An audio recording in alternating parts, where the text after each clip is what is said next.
Thank you, fellow Toastmasters, guests. Karen, glad to have you. Ashley, welcome back. To our newest members, glad to see you. How to change people. You know, it was all his fault. If he would have just spoke a few nice words to me, if he just would have poured into me as an individual, if he would have hugged me just a little bit, if he just would have been a father, I wouldn't have struggled with self-esteem and low self-esteem in my life. See, my stepfather was an alcoholic. And I come from a family of 8, of which I'm the oldest. And when I was about 6 or 7, I had never seen an alcoholic. I know they call it that now. And he was a cross between Tasmanian Devil and the Incredible Hulk. And when I seen this array of a house, I went outside to the porch, which looked into his bedroom. And I mustered up the most powerful words I could say at that age. You stink! He got up, rah, rah, rah, smash, and started tearing the house up, came out to the porch, and everything that was on the porch he threw at me.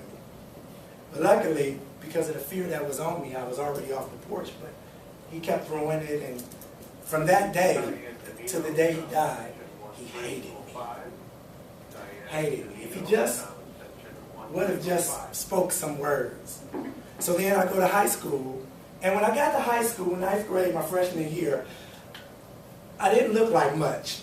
I had male capris. Anybody know what male capris are? They're pants that supposed to go down here, but they came up here. Male capris. Well, I didn't look like much, and truth was, I wasn't much on the inside. I had glasses. As a matter of fact, my glasses were so thick, I would look at a map and see people waving at me. Bonjour, Ohio, Omaha. So my self-esteem was pretty bad. So then, if my stepfather, I didn't need my father until later, but if my stepfather would at least show me how to fix a car, or take me fishing, or take me out to baseball, basketball, I could have been a better father. I had my daughter, and when I got married, I had my daughter, and I wanted a daughter because I thought, wow, all I have to do is treat her like a lady. And I do, and I did. But then 2 years later, I had my son.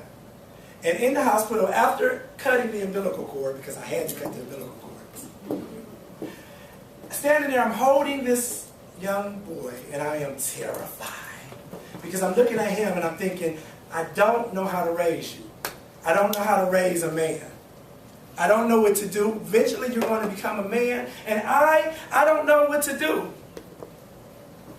So then, now in my profession, I am a career coach, and I deal with clients all the time. And one of the secrets I give my clients is how to change people. I figured it out. And would you mind if I share that secret with you today? If I could go back in time, how I could have changed my stepfather, how I could change all those people who talked about me, who put me down, who said I wasn't. I figured out how to do it, and I give a secret to my clients. Would you like me to share it with you? Yeah. Yes. Thank you. It's still lovely out there. The secret is this. How to change people? Get them to see things your way. Oh, yes. Get them to see things your way. I found out the secret in high school, in 9th grade. See, what happened was, the summer before, I had got contacts. But I couldn't put the contacts in because my eyes rejected it. It hurted. It was hurting. So when I came to school, I came with the MapQuest glasses. Well, after so many people talked about me and my esteem kept getting so bad, what I did was I waited to Christmas break and I learned how to put those contacts in, keep them in without crying and getting red eyes. When I came back from Christmas break, the people didn't know who I was. They didn't remember the guy with the glasses. When spring break came, I began to change my outfit to fit a style that was more me. When summer break came, I didn't have a lot of friends. I was always talked about, picked on. I decided I wanted to draw people in to a more positive way. So I changed my personality. When I came back to 10th grade, they did not remember the guy from 9th grade. They didn't remember him. And what happened was, from that day till now, the secret was, I wake up every day now and I tell myself one thing about me that I like. That way, when I go to work, I don't have to wait for the boss to tell me, good job, or you look nice, or you did okay. I began to, now I woke up, and this morning, and to this morning, it happened this morning, it was the bow tie. And some of y'all looking at me now like, I like the bow tie. Because I told myself first that it was going to be the bow tie. So how do you change people? You start with you. You start with you. I want to challenge you. I want to charge you that if you can't change your wife, your boss, your kids, you cannot. The only person you can change is yourself. I started making some personal changes in who I was. I put on a bow tie, and the world agreed. Now the world agrees. If I wake up and I say I'm this, the world, somebody throughout the day, and I promise you, says I am that. And I love what the late Michael Jackson wrote in his song, The Man in the Mirror. He said, I'm starting with the man in the mirror.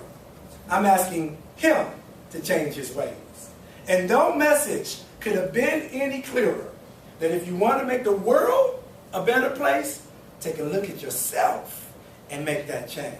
And I promise you that if you start changing you, the world will agree.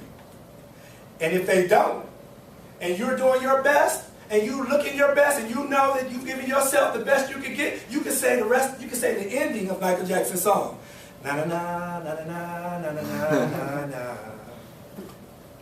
Brother Toastmaster.